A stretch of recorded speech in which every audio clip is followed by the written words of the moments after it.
Mr. President, I recognize the senator from Vermont. first I want to acknowledge my colleagues from Minnesota, Senator Smith and Senator Klobuchar. You have conveyed to us the deep pain and anguish that you feel and that every Minnesotan feels about the shocking shootings that occurred in your state. And this follows on tragedies that occurred before this.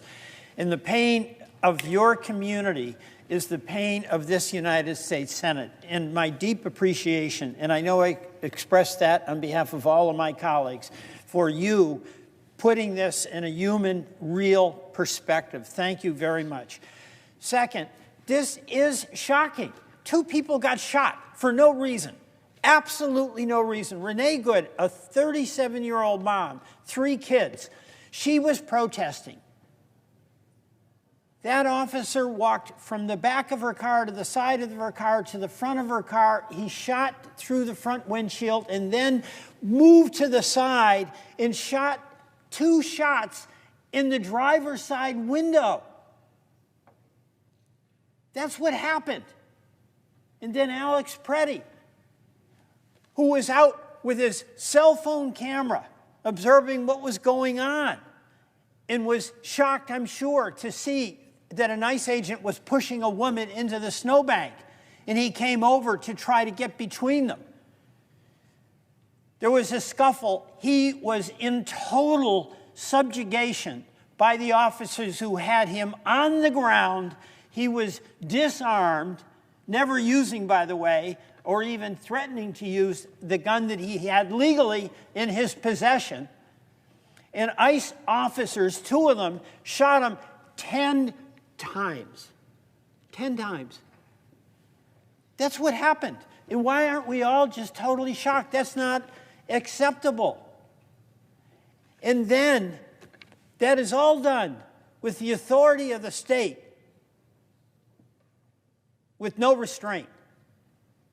And then, the Secretary of Homeland Security, who's responsible for the training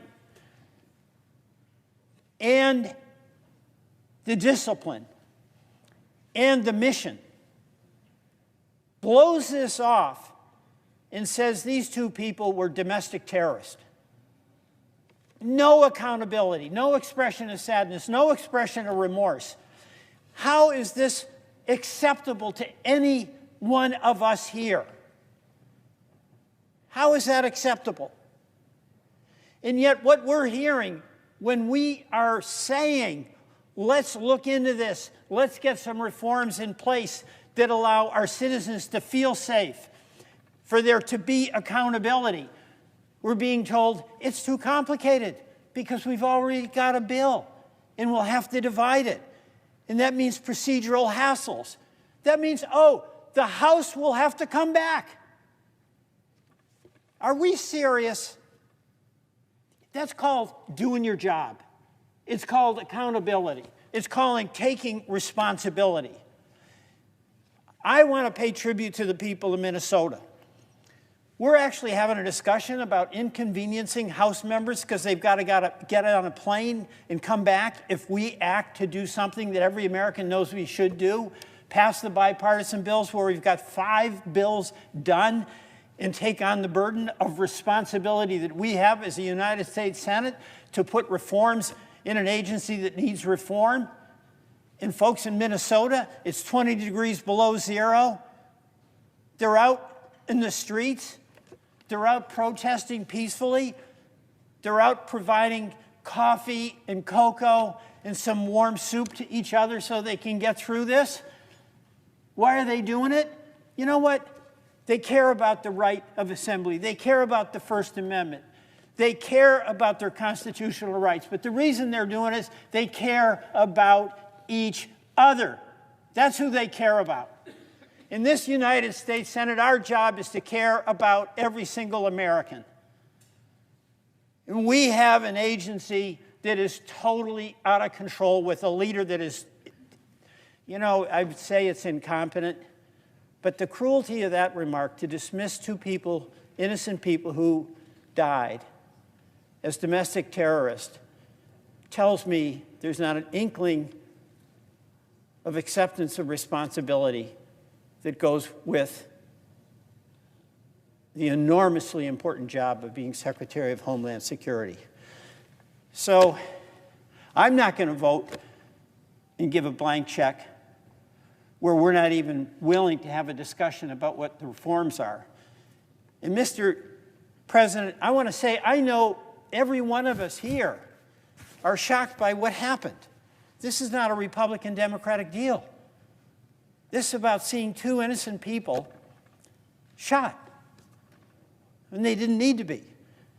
And you know, one of the things that's so important for us, if we have a family, we live in a community, is to act in a way where the people around us can be confident that we've got their back, that we won't hurt them or harm them, that we notice what their struggles are and we'll try to help. And you know, all of us here have such admiration for law enforcement and the work they do, and it's such an incredibly hard job. But more than anyone else, the people contacting me in Vermont to express their shock at what happened in Minnesota are people in law enforcement. They know the job is hard, but they have accepted the responsibility to be a guardian, to be protective.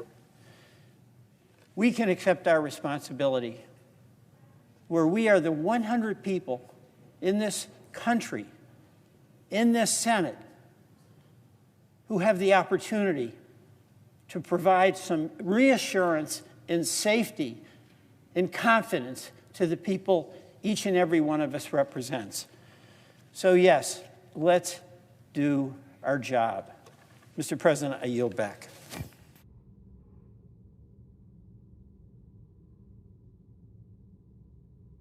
So the source we're diving into today is a transcript from the Senate floor. It's dated February 7th, 2026, and the scene it paints is incredibly tense. It really is. You have Senator Peter Welch of Vermont, and he is reading these very graphic, specific details of a fatal shooting right into the congressional record. This isn't just a typical political speech. It feels, I don't know, almost like a crime scene reconstruction on the Senate floor. Absolutely. He's responding to an incident in Minnesota involving agents from ICE. It all started as a protest, but the real core of this isn't just the shooting itself. Right. It's the collision between that violence and what Welch calls a bureaucracy of inaction back in Washington. So it's accountability versus legislative convenience, basically. Exactly. And the details he gives about the first victim are just brutal. He starts with Renee Good. A 37-year-old mother of three. She was just there protesting. How does Welch describe the escalation? Well, according to his account, it was completely one-sided. He describes the officer's movements with almost forensic precision. The officer doesn't fire in the heat of the moment. He walks from the back of her car all the way around to the front and fires through the windshield. Through the windshield. Then he repositions again to the driver's side window and fires 2 more times. Welch frames it as this very deliberate, methodical act. And then you have the second victim, Alex Pretti. He was there filming with his phone. Yeah, and he apparently stepped in when he saw an officer push a woman into a snowbank. Welch uses a very specific phrase for Alex's situation when he was shot. He says he was in total subjugation. What does that actually mean here? In plain English, it means he was completely neutralized. Pinned down. Pinned to the ground, yeah. Physically overpowered and disarmed. Welch makes a point to say that while Alex did legally have a gun, he never once used it. Or even threatened to. Never. He was face down in the snow, under the complete control of the officers, when 2 of them shot him 10 times. 10 times. You'd think that would trigger an immediate, a full stop, an investigation. You would think. But the response from the Department of Homeland Security wasn't a promise to investigate. It was a label. The Secretary Noem, she called both Renee Good and Alex Pretti domestic terrorists. Mm-hmm. That's a very specific legal term. Does Welch say there was any evidence offered to back that up? He argues there was none, that it was purely rhetorical, a strategy to just shut down any inquiry. He calls it trivial, but also incompetent. And a calculated dismissal of responsibility. If you brand a mother and a bystander as terrorists, you're signaling that their deaths don't need the usual scrutiny. It's a way to protect the institution. And this is where the whole thing shifts, right? Mm-hmm. From the tragedy on the ground to the gridlock in the Senate. Welch is demanding reform, But the barrier isn't ideology, it's flight schedules. This is that bureaucracy of inaction, and it's maybe the most damning part of the speech.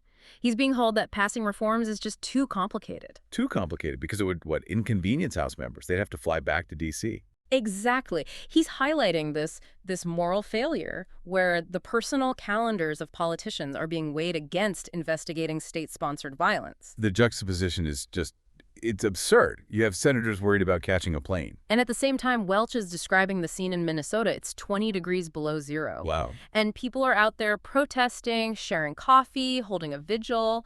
And he uses this to talk about the guardian versus the warrior mindset in policing. He also mentions that many of the people calling him outraged are actually in law enforcement themselves. That's a key point. He says officers in his home state see their job as being guardians of the community. They're horrified because this Minnesota incident looks like the warrior mindset, where the community is the enemy. And when the system protects the warrior narrative and Congress protects its own schedule, the whole thing loses legitimacy. Right. It all forces you to ask some pretty tough questions about what we accept as a valid excuse for doing nothing. It really does. It leaves you with this final provocative thought from Welch's speech. If the inconvenience of procedure is enough to stop reforms on life and death accountability, what does that say about the priorities of the institution? Are they serving the public or just serving themselves? A huge question to sit with. It is. Well, that's it for this deep dive. Thanks for listening.